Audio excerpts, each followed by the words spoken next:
It's one of the first hurdles a budding creator can run into after that lightning bolt of inspiration strikes. I know I have a great idea, but how do I actually take that from a concept to reality? There are plenty of potential pitfalls on the road to success. You can spend too long refining your concept, ideating endlessly until you think it's perfect. You can also get bogged down by logistical issues, a lack of funding or support, or maybe you're hung up on the best ways to reach your intended audience and connect with community.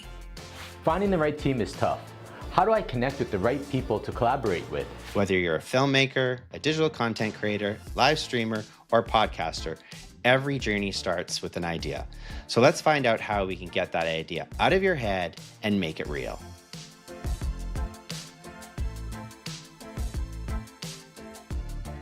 Welcome to First Frame, brought to you by TELUS STORYHIVE. I'm Jennifer Park. And I'm Cameron Zinger, and we're here to help empower new and emerging Canadian content creators by answering their most pressing questions, sharing diverse success stories, and giving insights from people who have been down the path before. On every episode, we unpack the journey of a leading Canadian creator or creators, all the way from inception to completion. We hear about their wins and their setbacks, and ultimately provide the creative community with mentorship and a sense of belonging. Canadian creators need a podcast to call home, and this is it. On this episode, we're going to tackle a question that every creator has grappled with at some point. Two little words that can leave any project languishing in limbo. Now what? It's a really easy place to sort of stall out, Jen. Turning ideas into action, making that flash of inspiration real, can be totally paralyzing. And whether you're producing a podcast, launching a brand, shooting a short film, whatever, the risk of stagnation is very similar. So today we're going to talk about things like how to define your vision, create an actionable plan, and build momentum. We'll also discuss overcoming fear and doubt, staying accountable to your goals, and navigating the messy middle of bringing your concept to life. To help us do all that, we're thrilled to sit down with Alberta-based producer, writer, creator, and host behind shows like Legacy Makers with Jacqueline and Daryl, In the Jump Seat with Jacqueline, and Bolivia Treasures Within. Jacqueline Clements is also the co-founder and executive producer at TCF4 Productions in Okotoks. Jacqueline, welcome to First Frame. Thank you so much for being here today. Thank you both, Jennifer and Cameron, for having me. This is exciting. I'm so excited to be with you. Yeah, really looking forward to sitting down with you and talking today. So let's start by helping our audience get to know you a little bit better, though. I know you've worn many hats over the years. You've been creating content for about 14 years. You're also a mother and a grandmother, a business owner, and you've even done some missionary work. And I do recall the first time we actually met was in Calgary, probably about, I would say, 4 years ago when we did our first roadshow there, and we got an opportunity to meet in person. So great to see you again today. Yeah, it's so nice to circle back. And in 4 years, look at what has happened. It's crazy. You two are doing a podcast now. Pretty amazing, hey? Yes, I think it's great that we're all growing and learning and moving forward. I love it. I love it as well. And, you know, we've seen your growth over the past 4 years. So let's take it back to the beginning. When did you first decide you wanted to create content? Yeah, going way back is probably like 14, 15 years, something like that. And, I was in this transitional period in my life. My children were grown and they were leaving the home. And I found myself with an empty nest and I just needed to figure something out. And I've always loved film and television. Ever since a little girl, I've just always loved it. I was in theater, I did plays, I did a little bit of modeling. There's something magical about film and television. And that has never left me. And that passion just has kept growing. So about 14 years ago, as my children were leaving the home, I just stood in the kitchen and I'm like, now what? And so I started taking some acting courses. And I met a director and a producer, and they said to me, is there anything that you really like to do? And I'm like, yeah, I'd love to do a travel show. And Bolivia is definitely one of our sweet spots in our lives. And so I just started there. What keeps you inspired, or what's inspired you along the way to continue creating content and new shows and things like that? There's stories to tell. The stories are unending. And I just want to see things come to life. And it's like a little baby, and you take it from conception right through until you have delivered it and it is in broadcast mode. And I think there's nothing more exhilarating and exciting for a creator to see it happen from the beginning to the end. So I don't know. Who keeps me inspired? My husband does. He keeps saying, you can do this. You can do this. You got this. This is great. Yeah, we can do it together. Absolutely. I'm here to support you. I'm here to do it with you. And we do. We do pretty much everything together. So that's great. That's so incredible to hear. And you mentioned bringing stories to life, and I have watched most of your In the Jump Seat with Jacqueline episodes, Legacy Makers, all the hidden treasures from Bolivia. Loved seeing you with as a brunette with monster spiders. A whole different side of Jacqueline there. And you truly did bring all those projects to life. So with all of them and all of those stories, what project are you most proud of? Oh, I don't know if I have a favorite. Probably Legacy Makers, which is a nationally viewed show. But yeah, I think they're all really special to me for different reasons. Jump Seat was about talking to business owners who, were they thriving or just surviving, or were they going to close their doors after COVID? How did they do that? And that was like the beginning of our of reinventing ourselves and our journey. And then I think about Grandma's Goodies with Jacqueline. I love that one because, you know, we really didn't think that one was going to get approved. We didn't think it was going to get off the ground. I've always wanted to do a cooking show, and being a grandma, I love being a grandma. So I just felt like those things, they really worked together. And then out of Grandma's Goodies, we were able to do a Christmas special with Grandma's Goodies. And that aired nationally too. That was commissioned by the network, by Yes TV. And so that one's really special in its own way too. And then, I don't know, Legacy Makers, I guess maybe it is my favorite. Now that I've explained them all, I love the people that I get to meet. And we get to have a relationship off camera too, which has been really great, and collaborating together. And the success of the show has just been overwhelming, actually, for us. We knew it was a good thing, but we didn't know that people thought it was a good thing too. So we're very, very pleased with that.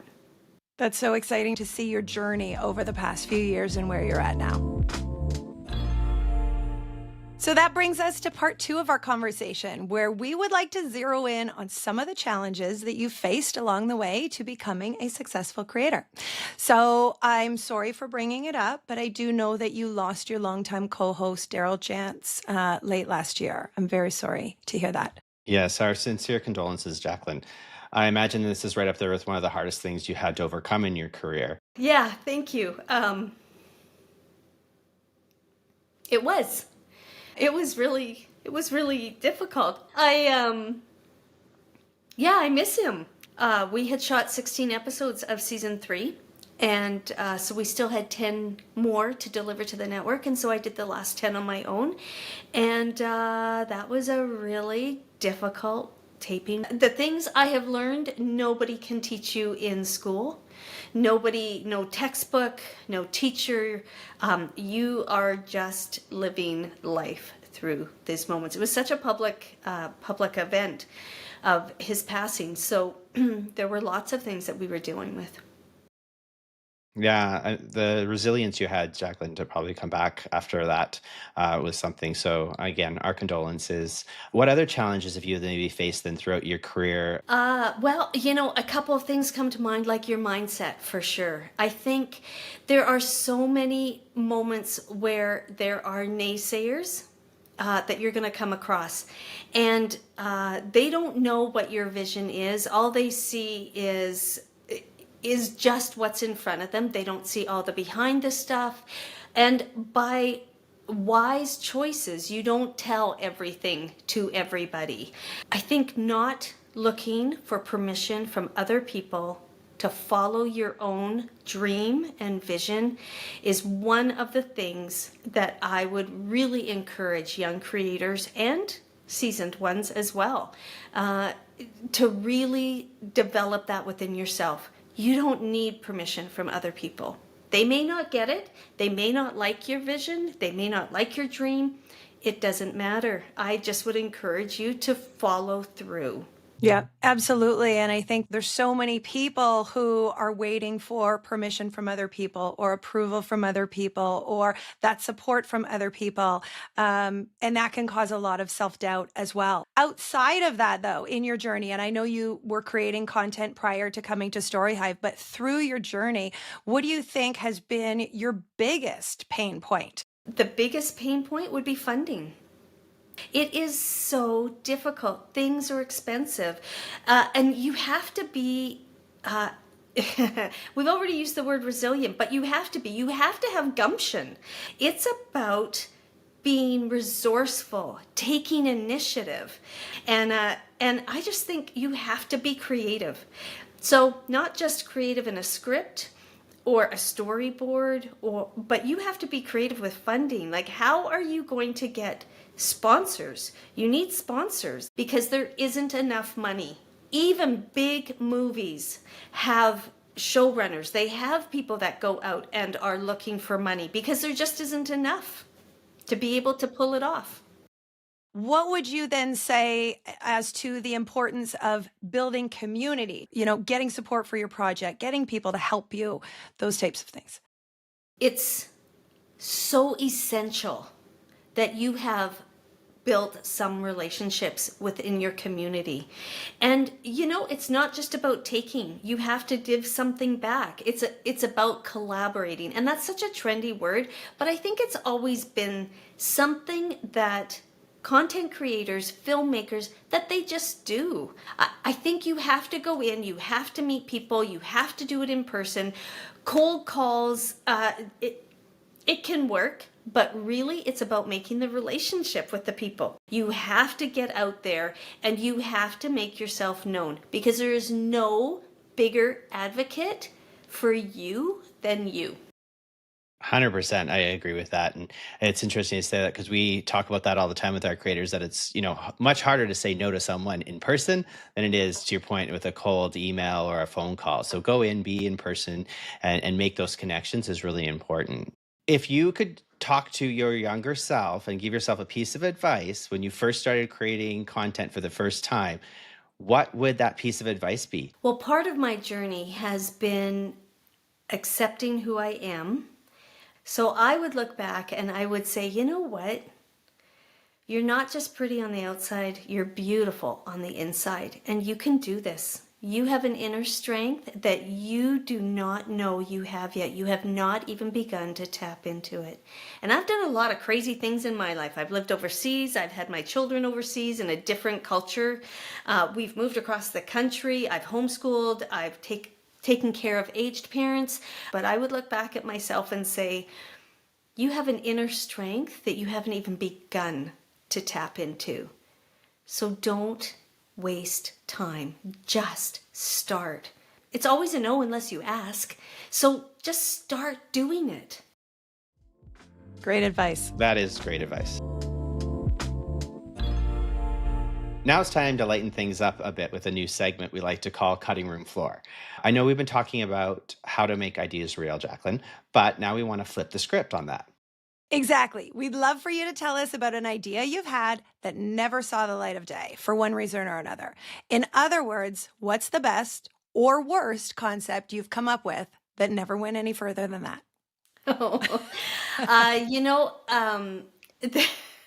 I do have one, actually. It's a travel show here in Canada. I still think it's a great idea, and it still may see the light of day, but it hasn't gone anywhere yet. I think shows are just all about timing. We had shows that we did, like we mentioned at the beginning, from like 14 years ago or 13 years ago, something like that. And we still license them today. So if you make it right and you make it good, it can last, even if you don't think you know what you're doing. So there's a little PSA for you. But there's a travel show that I still still think it can go somewhere. Not everybody on my team thinks it's a great idea, but I will champion it. We will keep holding the hope for you that you'll be able to produce that one day.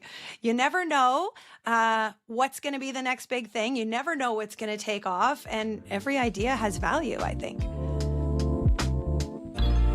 Jacqueline, as you know, the main theme of this episode is helping our new and emerging creators take their big idea from concept to reality. Now it's time to really dig into this discussion. What would you say to a creator who is grappling with the question, how do I make my idea real? I think, first of all, you need somebody in your corner and you need a team. I don't mean a big team. I just mean you need just a couple of people that will come on board with you, that will tell you the truth, not just yes people, because I don't have all those people in my corner. I actually don't look for yes people. I look for people that are going to be true. They're going to give me their opinion. And yeah, I just think they're going to be real. So I think you need those people to help you flesh out the idea some more. And then you start assigning roles from within your team once you have the concept together and want to start moving forward. So I think about the vision, I think about the dream. What is it you want? For example, my travel show. So how are we going to do that? Well, you need A, B, and C together. So you need to find somebody who's going to, be your camera person. You have to find the guests. You have to find the logistics, right? How are you even going to get to where you want to go? I think sometimes we're afraid to ask, do you know somebody that could help me? Or do you think you would have it, be able to help me? I'm just looking for this type of a person, or I'm just looking for someone who can help me write, for example. So can you point me in the right direction? Can you do that?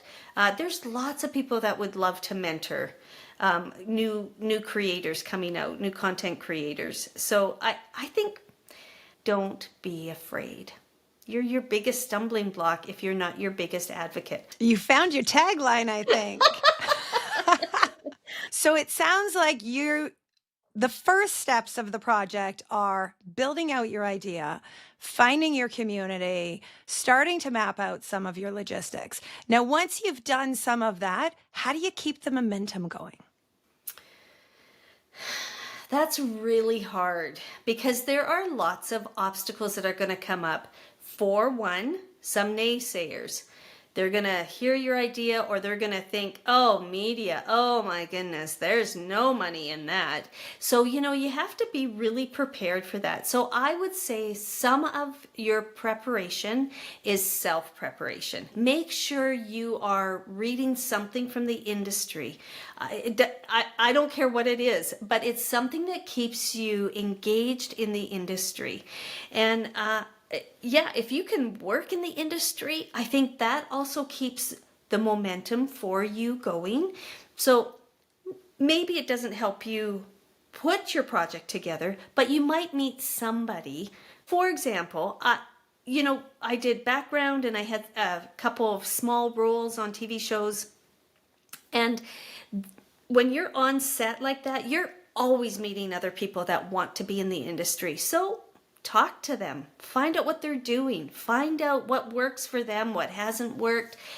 Really, people like to talk about themselves. So it's not a hard thing, but you have to be willing to listen. Exactly. And I think finding those people that are passionate about doing what you're doing, maybe with a different idea or something like that, that passion just feeds passion. Absolutely. Is there anything that we haven't talked about today that you'd really like to share with our listeners? I just think if you haven't started, but you really want to, I would say check out StoryHive. They have amazing programs. They have programs for the beginner, intermediate, somebody who's done lots of work before. So I think that's a really great place to start. There's funding and it ranges, the programs range in different amounts of funding. But what I really enjoyed was how much they were willing to mentor me. And they were willing to basically hold my hand because I was really that rusty and not as confident as I am today. I just can't say enough about StoryHive and TELUS and how much they were so pivotal in our reinventing ourselves. Really is what I've done, is reinvented myself because of StoryHive, because they took a chance on me. So I guess what I want to say is, for those that are just starting out, don't be afraid to ask for help. Look for the programs and the mentorships. And for those that are seasoned, maybe look for the opportunities to help and give back to those that are starting out.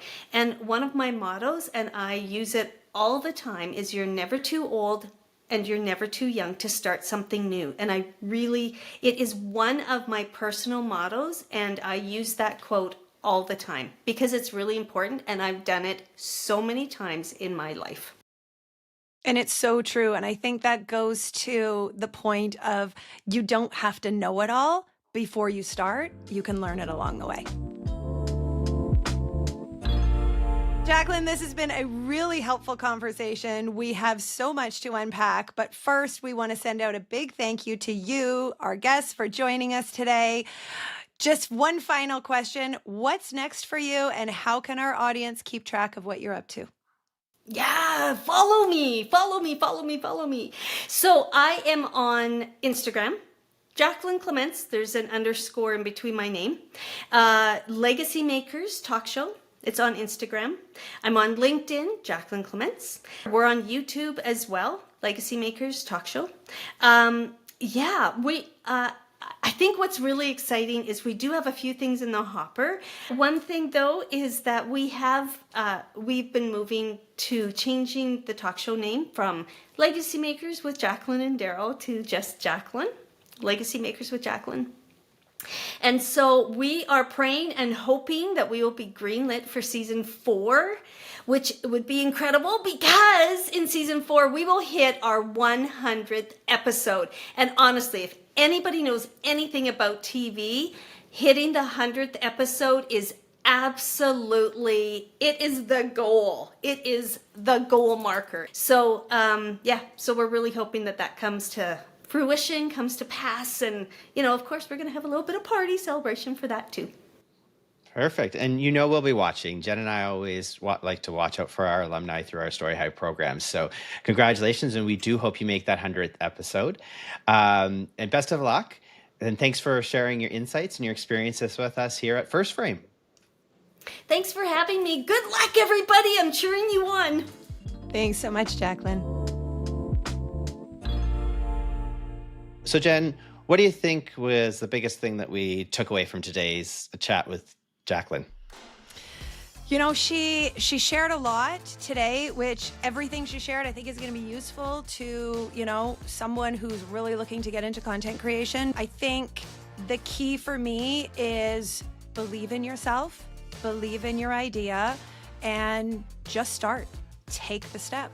I really think it's probably the best piece of advice that she could share with everybody. For me, I could really tell that there was a passion behind all of that too, right? So I think it's like, find that passion and then share that story that you're passionate about.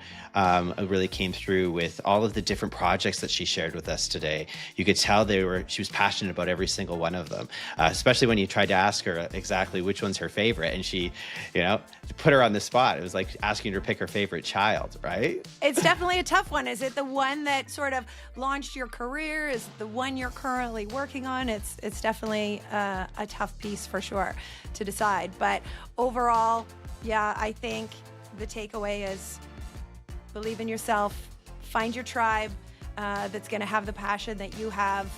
And just start. Remember how she was like, just do it. Just go and make the jump, because the last thing you'll want to do is regret it if you didn't take that opportunity to just start. And we have lots of great, as she mentioned, there's lots of great programs out there that'll help you do just that. Exactly. That's it for this episode of First Frame, brought to you by TELUS STORYHIVE. Thanks so much to you, our viewers and listeners, for joining us today. Don't forget to hit the follow button and be sure to join us next time when we're going to tackle the real prickly question for creators: how do I get my family on board? And if you'd like to learn more about how TELUS StoryHive can help you along your content creation journey, you can check out storyhive.com. Until next time, I'm Jennifer Park. And I'm Cameron Zinger. That's a wrap.